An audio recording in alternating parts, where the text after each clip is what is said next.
A nossa mensagem hoje é sobre família. Hoje pela manhã o pastor Troiman pregou sobre família. Se você não esteve aqui, entre na internet durante essa semana, seja abençoado com a palavra que ele nos trouxe, muito especial. Tenho certeza que seu coração vai ser abençoado e desafiado.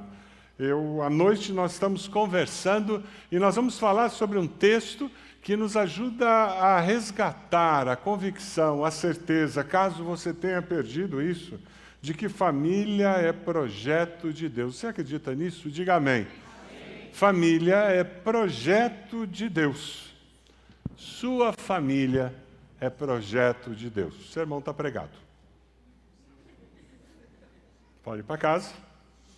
E enxergue todas as implicações e consequências de viver essa semana, toda vez que surgir alguma coisa dizendo, é projeto de Deus. 4 da manhã e o bebê não dorme, é projeto de Deus. Aquele filho adolescente que questiona tudo e mais alguma coisa, e que sai e bate a porta. Na casa de vocês não acontece isso, né? E você olha aquela porta que foi batida e você diz, família, a minha família é projeto de Deus. E daí você vai à formatura do seu filho, da sua filha, e você se emociona vendo aquele bebê recebendo um diploma. E você diz, a minha família é projeto de Deus. Não é assim? Sua família é projeto de Deus. Mas nos últimos 20 anos nós tivemos muitas modificações na história, na percepção do que é família. Você quer ver só? Por causa da participação maior da mulher no mercado de trabalho, isso fez com que muitas mulheres casassem mais tarde e houve uma redução na taxa de fecundidade, o envelhecimento da população. Isso fez com que nós tivéssemos uma queda muito grande. É interessante que aumentou o número de casais sem filho, embora ainda o maior grupo seja casais, papai, mamãe e filhos, mas houve um crescimento imenso de famílias monoparentais. Muito grande. Nos últimos 10 anos, nós ganhamos mais de 1 milhão de famílias monoparentais. O que é uma família monoparental? Eu peguei uma definição dela e eu leio para você. A família monoparental pode ser definida como um arranjo familiar composto pelo pai ou pela mãe e que podem estar na condição de solteiros, separados ou viúvos, divorciados. Então, aquele pai vive com seus filhos, a mãe vive com seus filhos, mas eles são viúvos, divorciados, solteiros. É interessante porque as pesquisas indicam que esse nicho da população está crescendo, não está diminuindo. Famílias monoparentais é um assunto para os dias de hoje. Mas existem famílias monoparentais que são consequência da viuvez. E aí eu fui pesquisar um pouquinho sobre viuvez. Interessante o dado. E eu acho que você vai concordar com a estatística. As pesquisas indicam que mulheres com mais de 70 anos, mulheres que têm mais de 70 anos, são viúvas. Homem morre mais cedo normalmente. E o interessante é que os homens viúvos acima de 70 anos são apenas 19,6%. E sabe o que a pesquisa diz? Porque os homens casam. Os homens ficam viúvos e casam.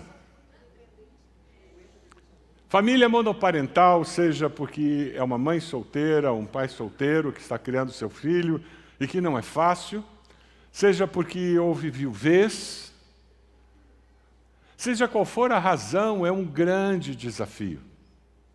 E é interessante porque na igreja essa família ela encontra acolhida e ela encontra apoio para conseguir realizar a tarefa, porque afinal de contas, família é o quê? Projeto de Deus. A sua família é projeto de Deus. Mesmo que você tenha passado por uma viuvez, mesmo que você tenha uma situação de ter um filho solteiro ou solteira, mesmo que você tenha uma situação de um divórcio, a sua família não deixou de ser projeto de Deus. Amém? Eu imagino que você conheça alguém divorciado, divorciada, alguém enfrentando a viuvez que precisa ouvir isso de você. Como palavra vinda de Deus. A sua família continua sendo projeto de Deus. Não desista. O texto que nós vamos ler é de uma família monoparental. Uma viúva, ela havia perdido o marido, e essa viúva, ela está vindo porque ela perdeu agora o filho. O filho era tudo que ela tinha. A família dela era aquela. Isso acontece logo depois de Jesus ter curado o servo do centurião. E uma multidão está seguindo Jesus. Eles queriam ver mais milagres. E eles caminham atrás de Jesus, esperando ouvir algum ensinamento dele. E o texto nos fala de duas caravanas que se encontram. A caravana da vida com Jesus e a caravana da morte, daquela viúva sepultando seu único filho. E essas duas caravanas se encontram. E ali acontece a manifestação do poder de Deus. Vamos ler juntos o texto, que vem lá de Lucas, capítulo 7, de 11 a 17. Vamos ler juntos? Vamos lá. Logo depois, Jesus foi a uma cidade chamada Naim, e com ele iam os seus discípulos e uma grande multidão. Ao se aproximar da porta da cidade, estava saindo o enterro do filho único de uma viúva. E uma grande multidão da cidade estava com ela. Ao vê-la, o Senhor se compadeceu dela e disse: "Não chore." Depois aproximou-se e tocou no caixão. E os que carregavam pararam. E Jesus disse: "Jovem, eu digo, levante-se." O jovem sentou-se e começou a conversar.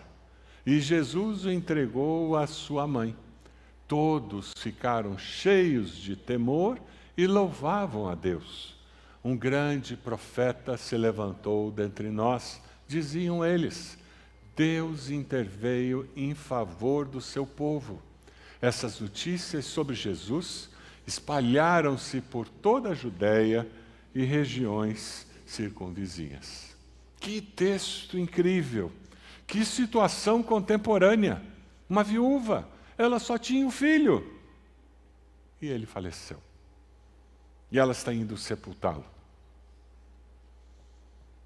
Quantas pessoas Jesus ressuscitou enquanto ele estava vivo? Vamos lá, vamos usar o seu conhecimento bíblico. Você tem direito de perguntar para a pessoa do lado: quantas pessoas Jesus ressuscitou enquanto ele estava vivo? Olha lá. Quantas pessoas? Quem disse que ele ressuscitou uma pessoa só? Levanta a mão. Ninguém? 2 pessoas? 3 pessoas? O 3 ganhou. 4? Não tem ninguém, porque passou demais. 3 pessoas apenas, durante todo o seu ministério. A filha do chefe da sinagoga, o filho da viúva de Naim, e quem mais? Lázaro. Esse todo mundo sabe. Esse todo mundo guarda. É interessante porque um dos primeiros apologetas da igreja, Quadratus, não põe esse nome no seu filho. Quadratus, um dos primeiros apologetas da igreja cristã, no ano 125, ele faz uma afirmação muito interessante. As pessoas que foram curadas e ressuscitadas por Jesus não foram apenas vistas quando o milagre aconteceu, mas permaneceram entre nós durante a vida de Cristo e depois da sua partida por um tempo considerável. Você consegue imaginar? Jesus subiu aos céus e aquele jovem provavelmente estava vivo ainda, contando história e falando do que Jesus tinha feito. É disso que Paulo nos fala em 1 Coríntios, que as testemunhas ainda estão entre nós. aquele que rejeita os registros dos evangelhos sobre a ressurreição de Jesus e o fato dele ressuscitar outros da morte, fará isto negando evidências internas e externas ao Novo Testamento. Aleluia! Deus está agindo presente do mesmo modo como ele agiu antigamente, não é assim? Sabe aquele milagre que Deus fez na sua família, com aquele seu amigo, seja o milagre da conversão ou a cura de uma enfermidade? O mesmo Deus está agindo hoje com a possibilidade de fazer aquilo e muito mais, amém? Esse é o Deus a quem nós servimos. Olhando para esse texto, Deus me levou a refletir sobre a presença da Trindade em situações como essa da viúva. Quando você pensa na Trindade, você pensa no Deus Pai, você pensa no Deus Filho e no Deus Espírito Santo. O Espírito Santo nos guia em toda a verdade, é o nosso Consolador. Jesus veio como o Cordeiro de Deus para ser o nosso Salvador. Ele sente as nossas dores e Ele sofre as nossas dores. E o Deus Pai Todo-Poderoso, Criador dos céus e da terra, está presente a todo tempo como Deus onipotente e que não conhece impossíveis. A sua família é projeto de Deus. Você tem certeza disso? Vamos dizer assim, a minha família é projeto de Deus. Minha família é projeto de Deus. A sua família, ela precisa do conforto do Espírito Santo para conseguir viver o projeto de Deus para a família. Sabe por que nós precisamos do conforto do Espírito Santo? Porque o pecado trouxe muito sofrimento ao mundo. Hoje à tarde estive lá no sepultamento da mãe da nossa ministra Ronilce. O povo da igreja estava lá, as pessoas da Esperança Viva, o povo de Deus dando suporte. Mas ali não era tão triste, porque ela já tinha mais de 90 anos e a morte para ela foi um descanso do sofrimento que ela passou nas últimas semanas. Eu perdi um irmão com 23 anos, um jovem. A dor que uma família que perde uma criança, que perde um jovem, é muito grande. Quando nós olhamos aquele sepultamento do jovem, que era o único filho da viúva, tristeza e sofrimento é o que nós encontramos aqui. Tudo consequência do pecado que habita em nós. Deus não nos criou para viver isso. Deus criou todas as coisas e disse que tudo era bom. O pecado gera o mal e causa o mal no nosso meio. Romanos 5,12 nos diz, portanto, da mesma forma como o pecado entrou no mundo por um homem, e pelo pecado a morte, assim também a morte veio a todos os homens, porque todos pecaram. É por isso que no mundo há aflições. E Jesus reconheceu isso. E ele disse o quê? Tem de bom ânimo, por quê? Eu venci o mundo. Nós não podemos esquecer que ao nosso redor existem muitas pessoas sofrendo em dor, desespero, desesperança, com tristeza e lágrimas. E nós, como servos de Deus, temos a oportunidade de levar uma palavra de conforto, de alento. Nós temos a oportunidade de ser a caravana da vida, no meio dessa caravana de morte, dor e sofrimento em que nós habitamos. No versículo 11, logo depois, Jesus foi para uma cidade chamada Naim, uma cidade desconhecida. É a única vez que aparece Naim nas Escrituras. Ela era perto do lugar onde Elias ressuscitou o filho da viúva, o profeta Elias. Ainda hoje, a mais ou menos uns 10 minutos de caminhada daquela cidade de Naim, existe um cemitério. É a confirmação das Escrituras de como as coisas acontecem de fato. É interessante, porque Jesus andava com seus discípulos e com aquela multidão. E quando ele faz esse milagre, e ele traz conforto ao coração dessa mulher, As pessoas percebem e veem o que está acontecendo. Charles Spurgeon, grande pregador batista, ele diz que os discursos do Senhor são sermões para serem ouvidos, sermões para os ouvidos. Mas todos os milagres do Senhor são sermões para os olhos. Tem o objetivo de ensinar e impressionar.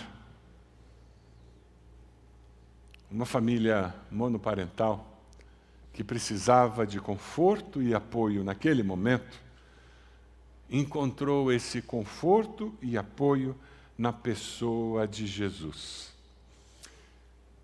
As carpideiras certamente estavam ali, carpideiras profissionais que vinham chorar no sepultamento.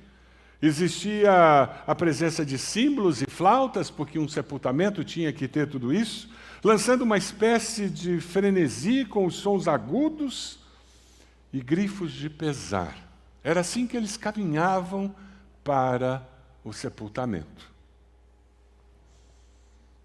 Enterro de um filho único, do filho único de uma viúva.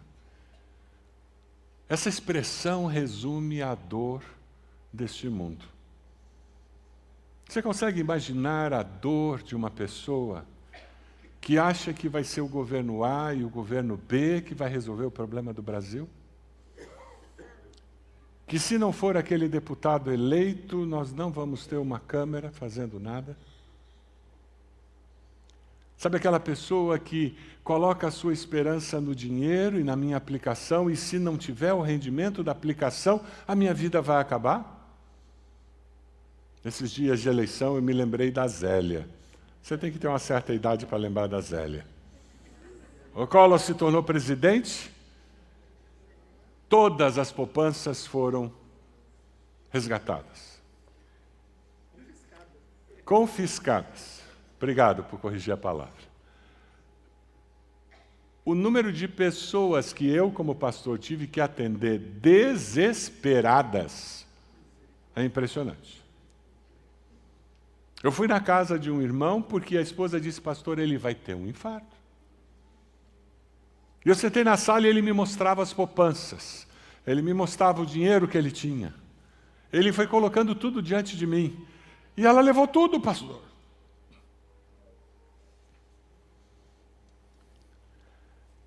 Quantas pessoas depositam no dinheiro, nos bens, na profissão, e até num relacionamento com uma namorada, o centro da minha existência, a razão da minha vida e única coisa que não pode falhar. Prepare-se, porque é justamente isso que vai falhar.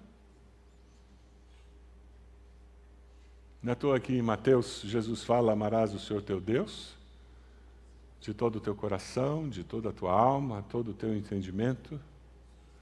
Este é o primeiro e o maior mandamento. Esse é um dos versículos que a gente decora nos guerreiros, no ministério de homens. Porque se eu não tenho esse foco definido na minha vida, tudo fica mais difícil de controlar. O filho era a esperança que ela tinha de ter descendência.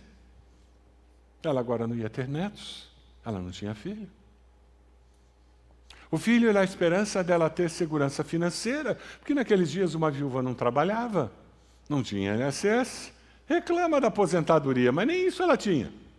Reclama do SUS, ela não tinha SUS. Sem o filho, além de não ter proteção financeira, ela não tinha proteção contra os ataques dos ladrões. O pouco que ela tinha podia ser roubado. É interessante porque nesse momento, quando Deus intervém naquela realidade, através do seu Filho Jesus, Ele traz conforto. Jesus disse que enviaria o Espírito Santo para ser o nosso, quem? Consolador. Que Ele nos lembraria de todas as coisas que Jesus tinha ensinado. Nós precisamos, na nossa família, do agir do Espírito Santo, do reconhecimento do mover do Espírito, para que nós possamos experimentar o conforto das situações adversas que acontecem. Sua família já enfrentou alguma dificuldade muito séria? Se não, prepare-se, porque é uma questão de dias. Quem está na chuva se molha. Todos nós vamos ter momentos de grande alegria e momentos de grande tristeza. Momentos de muitas oportunidades e momentos em que parece que todas as portas se fecharam. Não é verdade?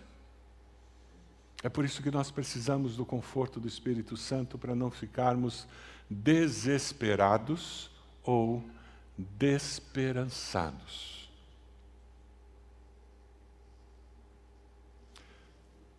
A família, a sua família, é projeto de Deus. E eu leio esse texto e o que eu vejo nele é a compaixão de Jesus brotando de uma maneira incrível.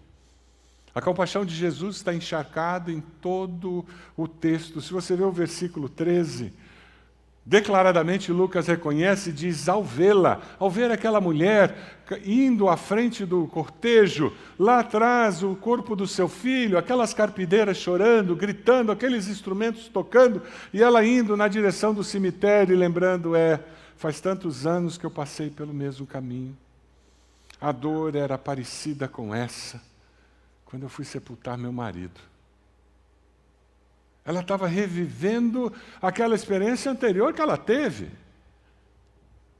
É como que alguém viesse e tirasse a casca da ferida que estava meio cicatrizada.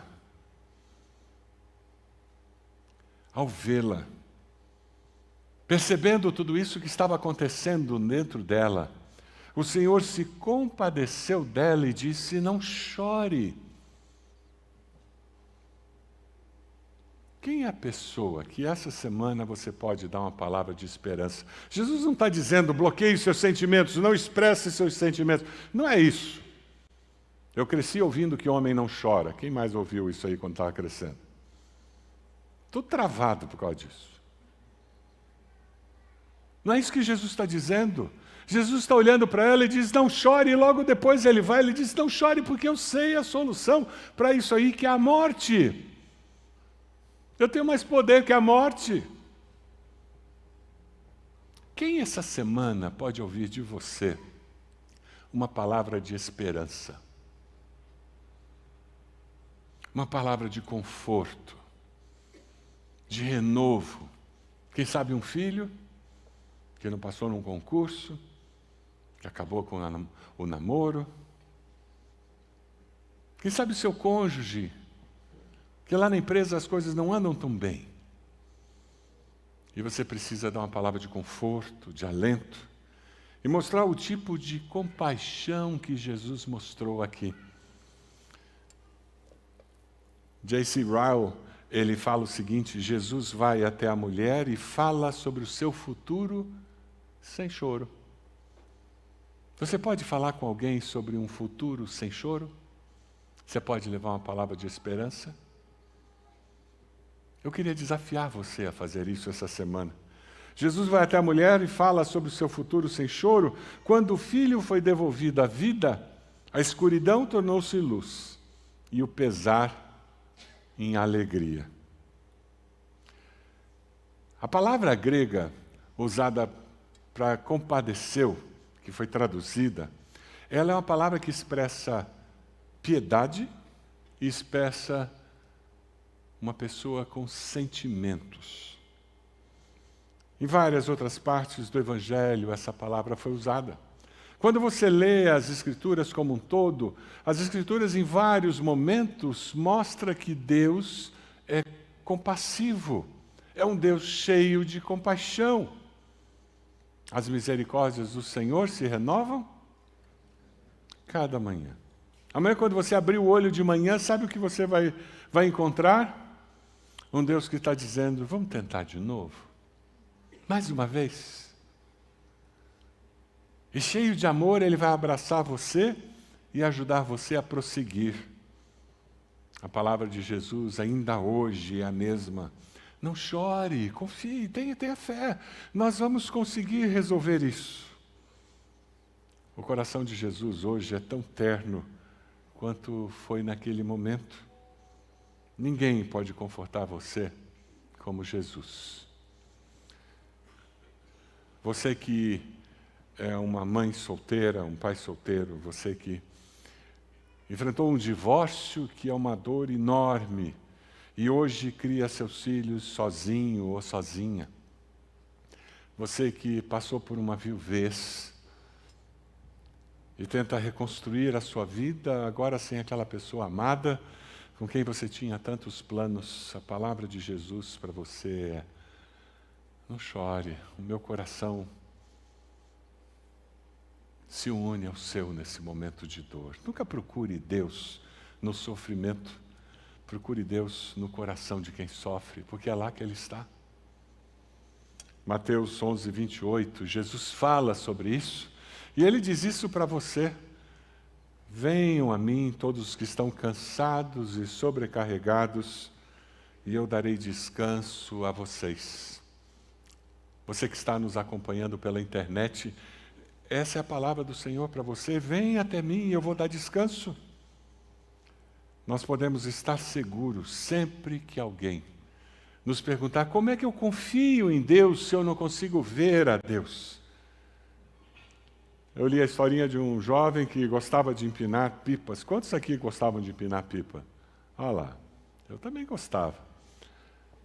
E ele estava empinando a sua pipa num dia ensolarado, cheio de vento, e a pipa foi subindo, e aquelas nuvens brancas no céu que pareciam de algodão se movimentando, e de repente a pipa sumiu. Lembra de acontecer isso com você? E ele está com aquele cordão da pipa segurando, e um senhor chega e diz: o que você está fazendo? Ele diz: estou empinando pipa. Ele disse: empinando o quê? Não estou vendo nada. Ele disse: eu não estou vendo a pipa, mas de vez em quando eu sinto um puxão aqui na minha linha. E eu sou lembrado que ela está lá em cima. Quem sabe você precisa dar um passo de fé na sua vida para sentir o puxão de Deus na linha da sua vida, dizendo: eu estou aqui. Não fique desesperançado porque a viuvez chegou na sua casa, pelo contrário. Confie em Deus e diga: Deus, o seu projeto continua valendo. A minha família é projeto do Senhor. E eu vou ficar firme, confiando e servindo ao Senhor, porque eu confio no poder de Deus. Foi a outra dimensão que eu percebi: a nossa família precisa do poder de Deus. A sua família precisa do poder de Deus?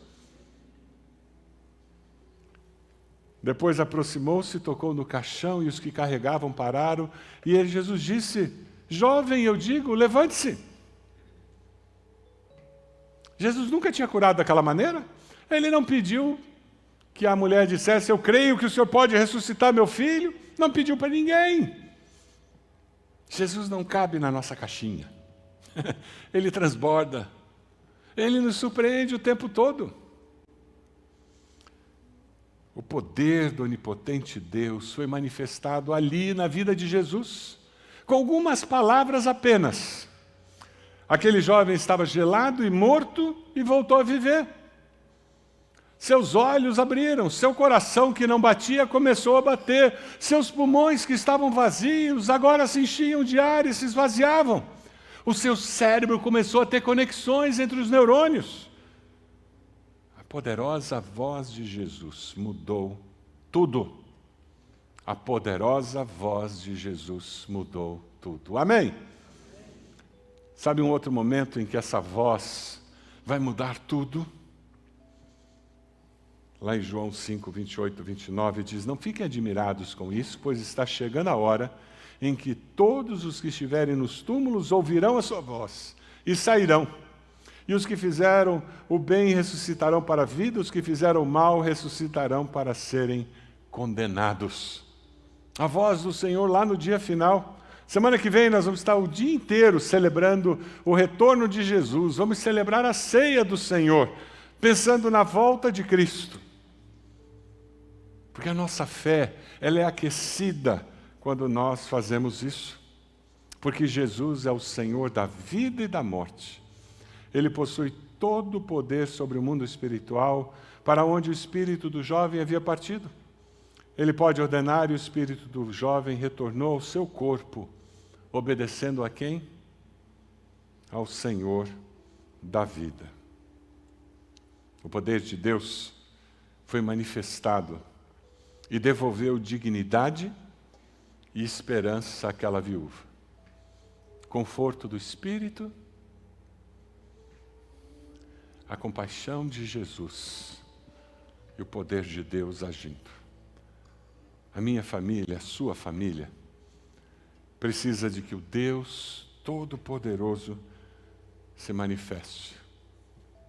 Lá no final, nos versículos 16 e 17, todos ficaram cheios de temor e louvavam a Deus. Um grande profeta se levantou dentre nós. Diziam a eles: Deus interveio em favor do seu povo. Temor e louvor. Quando Deus age, as pessoas começam a temer a Deus, porque reconhecer a sua grandeza, o seu poder e, ao mesmo tempo, louvar a Deus por reconhecer a sua bondade e a sua misericórdia. Jesus é o confortador amoroso, Jesus é o vencedor da morte, aquele que restaura relacionamentos, aquele que traz vida plena. Você precisa de Deus na sua família.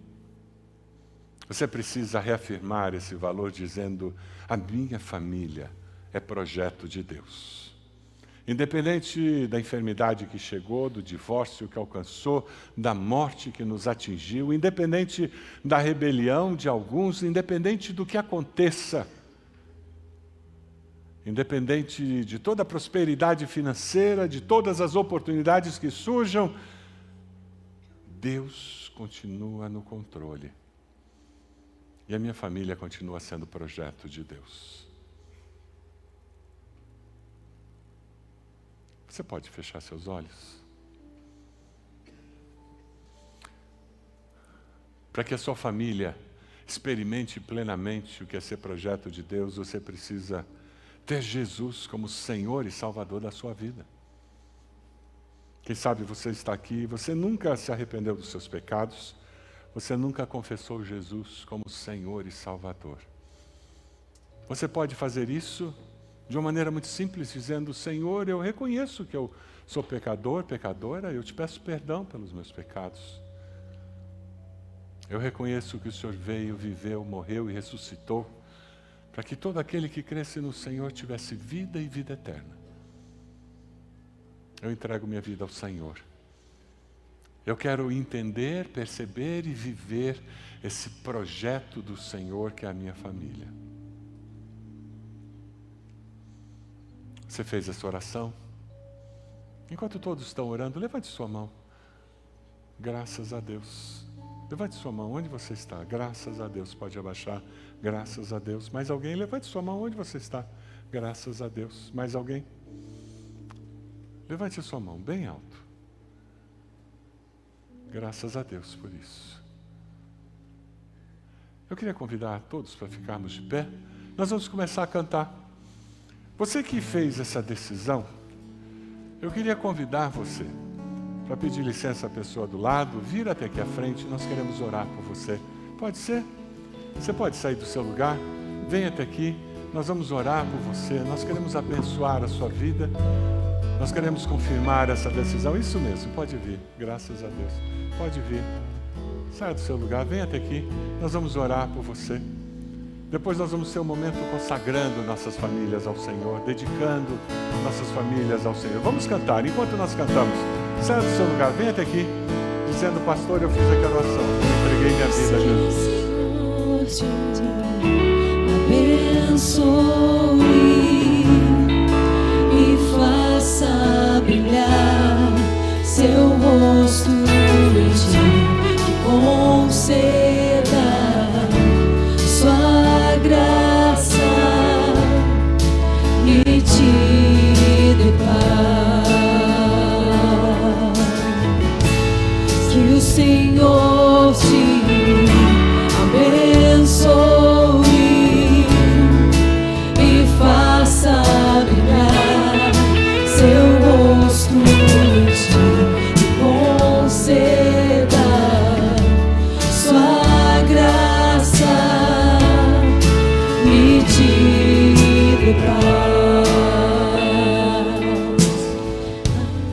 queria dar uma oportunidade agora para que você viesse consagrar sua família diante do Senhor. Você pode fazer isso?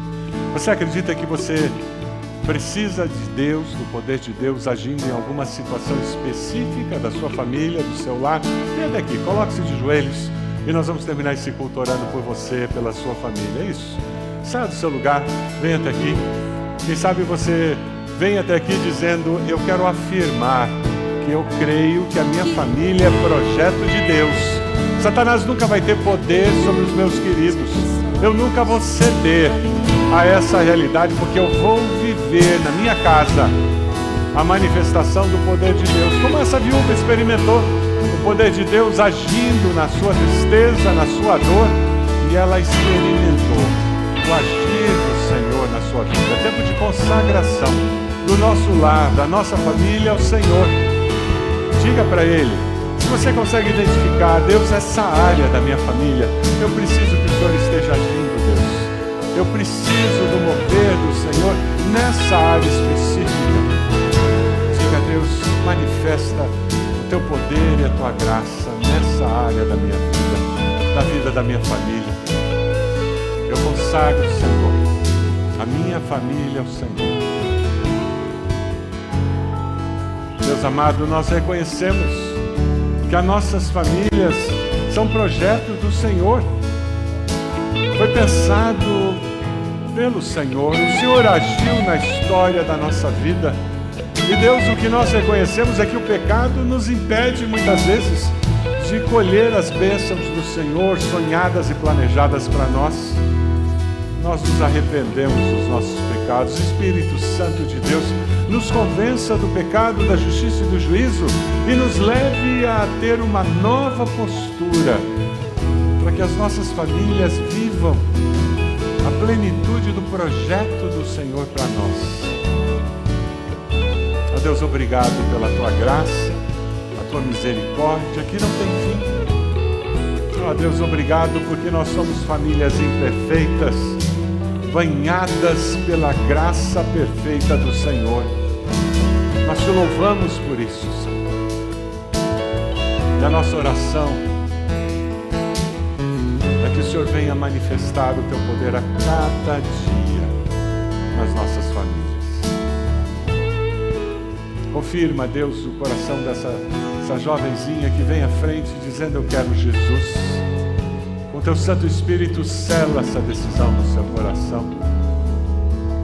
Nos leve daqui, Deus, para confortar pessoas que estão sofrendo, para termos palavra de graça, de compaixão, de misericórdia, para abençoarmos aqueles que ainda não viram a caravana da vida chegar na sua família.